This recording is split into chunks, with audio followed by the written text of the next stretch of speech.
और खबर दिल्ली से, राज्यसभा चुनाव का बिगुल बजा। 10 राज्यों के 37 सीटों पर राज्यसभा चुनाव का ऐलान हो गया है। चुनाव आयोग ने राज्यसभा चुनाव का कार्यक्रम घोषित किया है। हरियाणा की 2 राज्यसभा सीटों पर चुनाव होगा। राज्यसभा सांसद किरण चौधरी की सीट खाली होगी, तो राज्यसभा सांसद रामचंद्र जांगड़ा की सीट भी खाली होनी है। 5 मार्च को नामांकन करने की आखिरी तिथि है, तो 16 मार्च को राज्यसभा का चुनाव होना है। 16 मार्च को ही नतीजे भी घोषित किए जाएंगे। राज्यसभा चुनाव के लिए ये नोटिफिकेशन जारी हुआ है। 16 मार्च को हालांकि चुनाव होने हैं और 16 मार्च को ही नतीजे घोषित किए जाएंगे। राज्यसभा चुनाव के लिए अब तैयारियां तेज हो गई हैं, क्योंकि नोटिफिकेशन इसको लेकर जारी हुआ है। 10 राज्यों की 37 सीटों पर राज्यसभा चुनाव का ऐलान हो गया है। चुनाव आयोग ने इस चुनाव का कार्यक्रम जारी किया है।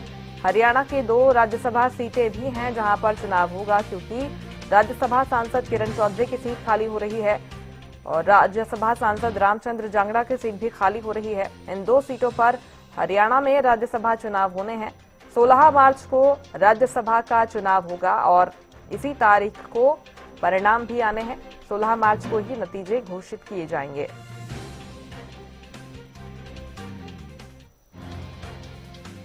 बड़ी खबर आपको बता रहे हैं, राज्यसभा चुनाव से जुड़ी हुई ये बड़ी खबर है।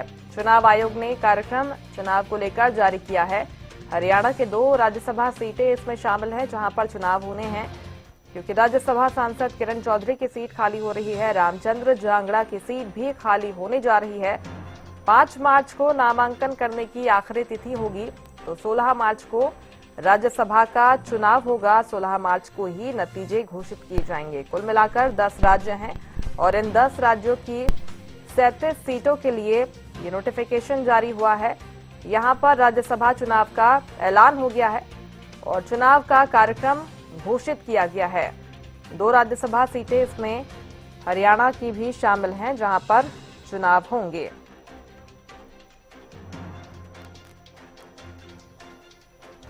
बड़ी खबर आपको बता रहे हैं, राज्यसभा चुनाव से जुड़ी हुई बड़ी खबर है, क्योंकि राज्यसभा की 2 सीटों के लिए हरियाणा में भी चुनाव हो रहे हैं और अप्रैल में रामचंद्र जांगड़ा और किरण चौधरी का कार्यकाल खत्म हो रहा है, जिससे खाली हो रही इन सीटों पर 16 मार्च को वोटिंग होनी है और ये चुनाव लिटमस टेस्ट भी माना जा रहा है।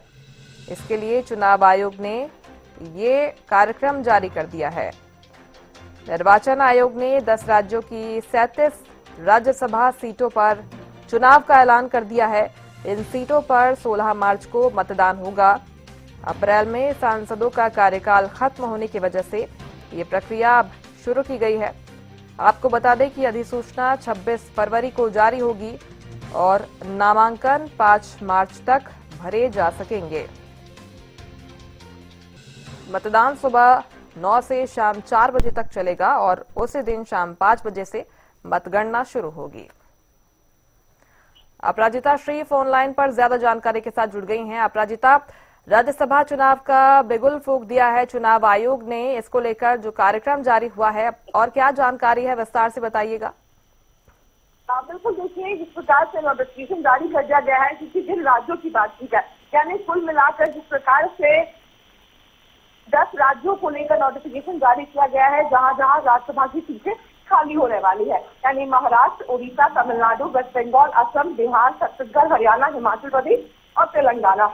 अगर हम महाराष्ट्र की बात करते हैं, यानी महाराष्ट्र, उड़ीसा, तमिलनाडु और वेस्ट बंगाल की बात की जाए, तो वहां पर जो सीटें खाली होगी वो 2 अप्रैल को हो जाएगी। इसके अलावा जो अन्य राज्य है वहां पर 9 अप्रैल को खाली होगी। हरियाणा की बात की जाए तो 9 अप्रैल को 2 सीटें खाली हो जाएगी, यानी राज्यसभा सांसद किरण चौधरी और राज्यसभा सांसद रामचंद्र जांगड़ा की सीटें खाली हो जाएगी, जिसके बाद नॉमिनेशन होगा। अब देखने वाली बात होगी कि भारतीय जनता पार्टी की तरफ से और कांग्रेस की तरफ से किन्हें उम्मीदवार घोषित किया जाता है। आंकड़ों की अगर हम बात करते हैं तो कांग्रेस के पास भी और भारतीय जनता पार्टी के पास भी पर्याप्त आंकड़े हैं, जिस बिना पर अब कांग्रेस के द्वारा भी एक कैंडिडेट डाला जाएगा, बीजेपी के द्वारा भी डाला जाएगा। अगर क्रॉस वोटिंग नहीं होती है तो कांग्रेस और भारतीय जनता पार्टी दोनों की तरफ से एक एक राज्यसभा सांसद देखने को मिलेंगे। हालांकि देखिए अब किसे उम्मीदवार घोषित किया जाता है, भारतीय जनता पार्टी की तरफ से या इंडिपेंडेंट को घोषित होता है, तमाम चीजें देखने वाली बात होगी।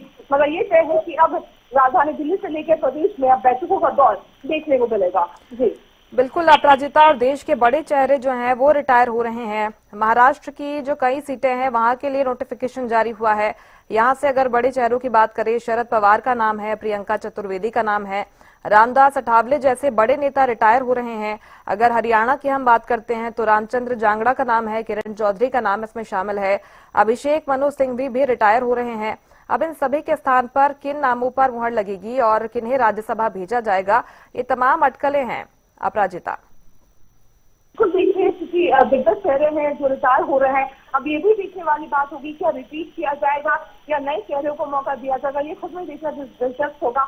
मगर ये तय है कि इनका इंतजार किया जा रहा है कि किन नामों की घोषणा अब की जाएगी, या भारतीय जनता पार्टी की तरफ से, कांग्रेस की तरफ से या अन्य दलों की तरफ से किन नामों की घोषणा अन्य राज्यों में होती हुई नजर आएगी। जी बिल्कुल, निश्चित तौर पर अपराजिता, और अगर खास तौर पर हम हरियाणा की बात करते हैं तो ये 2 सीटें काफी महत्वपूर्ण हो जाती है, क्योंकि दोनों प्रमुख दल इसके लिए तैयारियां करते नजर आते हैं और इसको लेकर मंथन भी किया जाता है। और एक तरीके से इन दोनों सीटों पर कौन जीत हासिल करता है, एक लिटमस टेस्ट भी ये माना जाता है दोनों ही दलों के लिए। बिल्कुल देखिए, खासतौर पर अगर कांग्रेस की बात करते हैं तो अमूमन ये देखा जाता है कि जब भी किसी प्रकार का चुनाव होता है तो गुटबाजी कांग्रेस में देखने को मिलती है, यानी अपने अपने गुटों के नेताओं का नाम सामने लेकर आया जाता है। मगर जिस प्रकार से बीते दिनों हमने देखा है कि विधानसभा के बाद काफी हलचल कांग्रेस में तेज हो गई थी, इसलिए प्रदेश अध्यक्ष को बदला गया, संगठन सृजन अभियान चल रहा है, यानी एकजुटता की पूरी जो कोशिश है यहाँ पर शीर्ष कमान के द्वारा की गई है। अब देखना दिलचस्प होगा कि धरातल पर ये जो गुटबाजी है कहाँ तक पहुंची है, समाप्त हुई भी है या वापस से चुनाव की वजह से उजागर होती हुई नजर आएगी, ये खुद में देखना दिलचस्प होगा। वहीं भारतीय जनता पार्टी की बात की जाए तो वहां पर तमाम चीजें डिसिप्लिन के साथ होती है। अब देखने वाली बात होगी किसके नाम पर चयन किया जाता है, किस पर भरोसा जताया जाता है। जी निश्चित तौर पर उम्मीदवार अगर कांग्रेस की बात करें हरियाणा की जमीन से होगा, दिल्ली के गलियारों से होगा, इसको लेकर चर्चा की जा रही है और बाकी दल भी किसके नाम पर मुहर लगाते हैं देखना होगा। फिलहाल बहुत शुक्रिया अपराजिता आपका तमाम जानकारी के लिए। तो राज्यसभा चुनाव के लिए कार्यक्रम जारी हो गया है और 16 मार्च को राज्यसभा चुनाव होगा। ऐसी तारीख को नतीजे भी जारी किए जाएंगे।